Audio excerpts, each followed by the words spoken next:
Hello friends, so today we are going to see the topic Ahimsa Non-Violent Resistance in the End of Imagination by Arundhati Roy. So talking about this topic, already you know who is Arundhati Roy, so you have to be very clear about the author. And the next, so here the topic Ahimsa. So first we have to understand what is Ahimsa means, okay? So the term Ahimsa, which means non-violence, which is you should not harm any other person by your words or by your actions. That is what Ahimsa basically means. So here in this essay, Ahimsa means we have to encourage people to avoid harming others, whether it is physical harm or emotional harm or mental harm, to any living being. It could be for people, it could be for animals, it could be anybody, but the only idea of Ahimsa is to avoid non-violence, which is harming anybody in the basis of physical or mental or emotional. And also it shows how we have to be compassion, how we have to be patient and kind to each other whenever something goes wrong. Maybe the best example I can give you is the protest. Okay, so you have seen so many protests in your life. Let's say you can take any example, n number of examples regarding protests. How people do what they do actually, like they do so many problems, they create many problems for the public, they destroy public property, maybe they burn buses, and you know how it goes. So here in this essay Ahimsa, which will tell you that you have to be kind with people even when something goes wrong against you, especially when it comes to government. Okay, when government is doing something wrong, you have to be very patient and you have to take actions without harming any other person in the public. That is what Ahimsa means. I hope you understand this. So the next thing, so here what is Ahimsa particularly in the essay The End of Imagination? Here Arundhati Roy sees that Ahimsa as resisting unfairness without violence. Very important word. That is, without making any violence, you can protest, you can fight for something which happens illegal or something bad.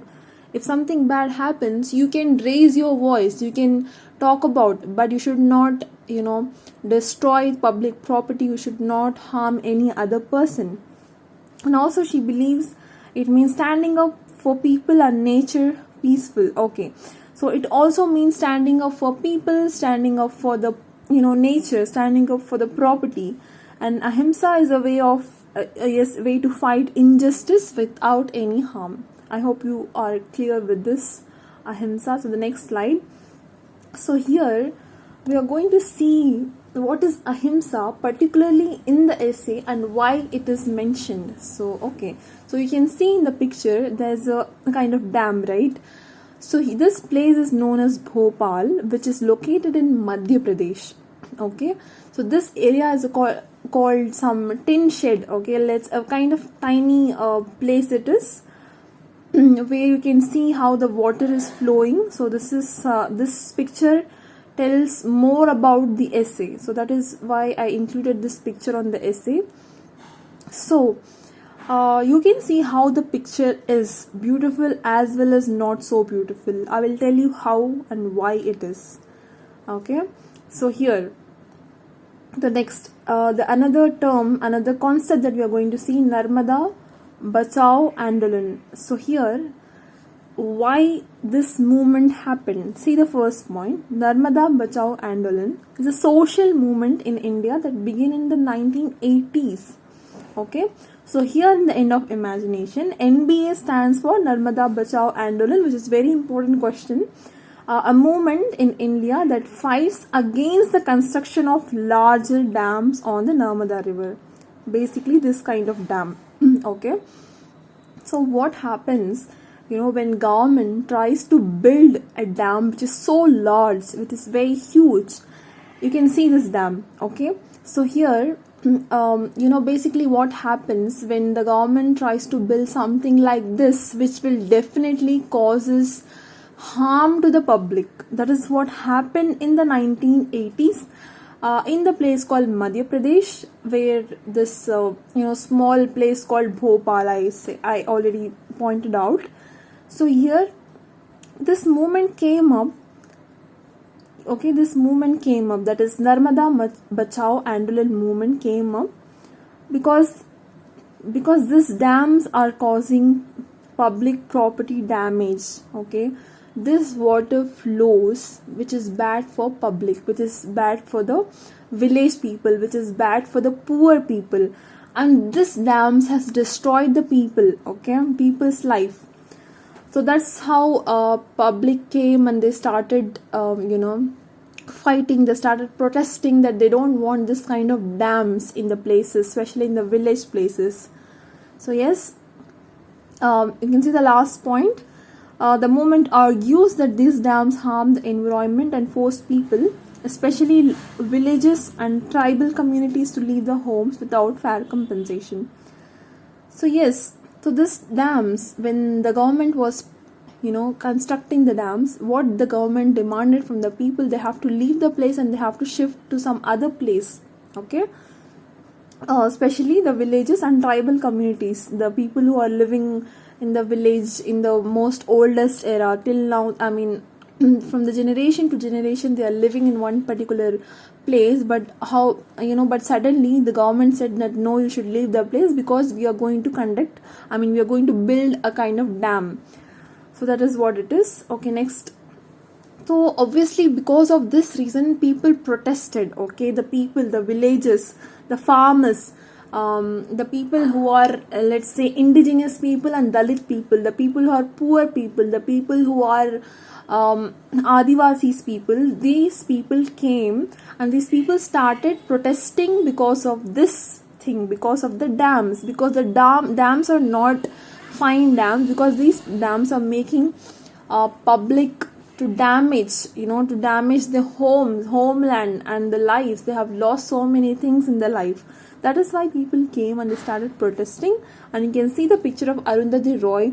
So she is taking the important role for protest. Okay, so yes, in this essay she supports the NBA movement, highlighting that she needs to protest both the land and the people affected by such projects, because these kind of dams are making harm to the people, public property, that is land, and the people who are affected by such projects. How people are affecting because of the dam, because of the flow of the water, and how they are losing their lives. She believes that development should not come at the cost of people's lives and nature's well-being. So what Arundhati Roy says in the essay is, if you want to develop something, you can develop, but you should not cause any harm to other people. Okay, you can do anything but peacefully, but don't damage the people, don't damage the public property. Okay, next. Okay, why did NBA start? Already because of the flood, which happened in village and to the farmers also. That's how it made Adivasis and farmers to lose their homes. Already these people are poor, but this flood has damaged their life. That's how NBA started. That is Narmada Bachao Andolan. The word Bachao is to mean save the land. Okay, save the river, save the land, save the people, save the public property. And also it says that the government help is not enough, because the government, you can see that the government is not doing the work, and that's how the movement came, and that's how Arundhati Roy raised her voice regarding the harm that happened in the place. Okay, next. So the main purpose of NBA is to give justice to the people who have lost their home, that is Adivasi people, you can say the Dalit people, and they wanted the government to consider smaller projects and provide fair compensation and new homes for the people who are affected. So obviously when because of the flood, when they lose their homes, now in this essay Arundhati Roy and the people are demanding the government to give the homes back, to give the property back, and to give some amount also to reconstruct the life of the people who have lost their life. I hope you understood. So how did NBA protest? So how they are protesting, okay?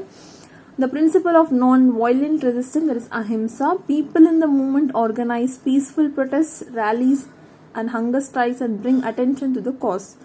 So here they are saying that they have protested in the most peaceful way.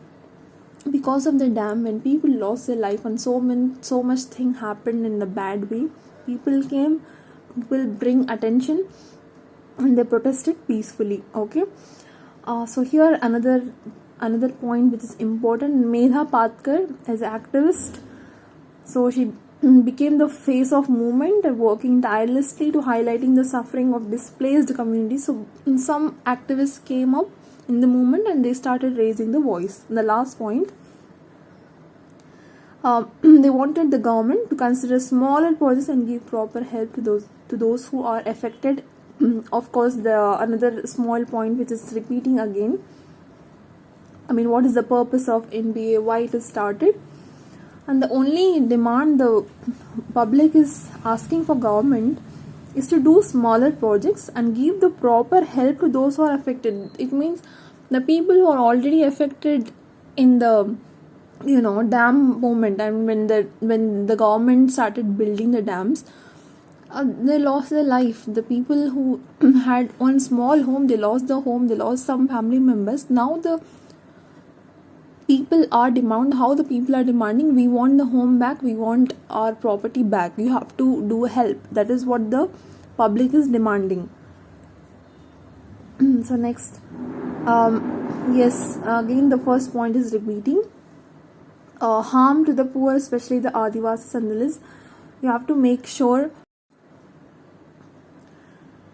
So yes, so Roy, what she is doing, she is arguing to the government to give the equal justice, equal importance, which has caused the public property. And she says often the government is avoiding and neglecting the voices of Adivasis and the Dalit people, okay? So next is why Arundhati Roy protested. So here she protested due to the poverty that people are facing in the particular place, that is Bhopal. So especially the poor people, especially Dalits and Adivasis, because these are very very important concept in the whole essay. The important questions also, who are Dalit people, who are Adivasis people. So yes, she supported them because she wanted justice, okay, from the government. That is how it is. Next is, in the end of imagination, Roy discussed how Indian government often ignores or mistreats Dalit and indigenous people who face long-standing discrimination. Okay, it means that of course the government is unfair. That is what she is repeating here. And Roy also already the concept of nuclear testing and which harm these vulnerable communities the most. Of course, when you talk about the nuclear bombs, it will definitely cause so much disruption to the poor communities. That is what she is saying. And last point, she highlights the concept of Ahimsa, non-violence, to show how these marginalized people are peaceful resistance to fight the land dignity and survival. So she says that while they are protesting, they are not causing any harm to the public. They are protesting peacefully. And very important, the 4 activities, you have to know the names. That is Vinod Patwa and Mangat Verma and Chitrapura Palit and 22-year-old Ram Kumar. So these people are the 4 active participants in the protest. Okay, the next last is you have to know what is NBA, Narmada Bachao Andolan. It's a kind of movement where Arundhati Roy herself supported, which against the construction of large dams in the Narmada River, to protect affected communities. The communities are already the Adivasis community and the indigenous people and Dalit people. That's all. Thank you.